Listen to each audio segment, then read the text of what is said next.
The Monkey's Paw by W. W. Jacobs. 1. Without, the night was cold and wet, but in the small parlor of Laburnum Villa the blinds were drawn and the fire burned brightly. Father and son were at chess, the former, who possessed ideas about the game involving radical changes, putting his king into such sharp and unnecessary perils that it even provoked comment from the white-haired old lady knitting placidly by the fire. "Hark at the wind," said Mr. White, who, having seen a fatal mistake after it was too late, was amiably desirous of preventing his son from seeing it. "I'm listening," said the latter, grimly surveying the board as he stretched out his hand. "Check." "I should hardly think that he'd come tonight," said his father, with his hand poised over the board. "Mate," replied the son. "That's the worst of living so far out," bawled Mr. White, with sudden and unlooked-for violence.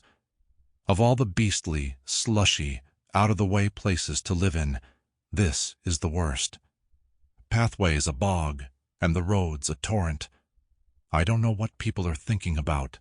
I suppose because only 2 houses in the road are let, they think it doesn't matter."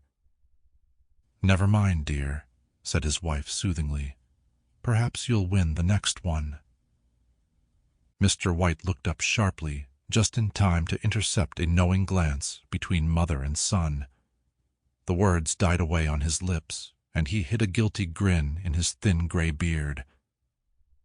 "There he is," said Herbert White, as the gate banged to loudly, and heavy footsteps came toward the door.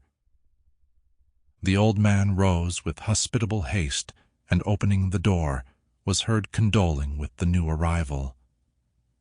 The new arrival also condoled with himself, so that Mrs. White said, "Tut, tut," and coughed gently as her husband entered the room, followed by a tall, burly man, beady of eye and rubicund of visage.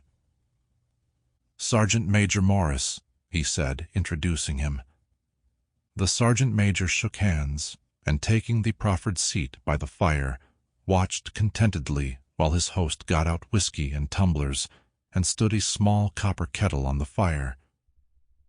At the 3rd glass his eyes got brighter, and he began to talk, the little family circle regarding with eager interest this visitor from distant parts, as he squared his broad shoulders in the chair and spoke of wild scenes and doughty deeds, of wars and plagues and strange peoples.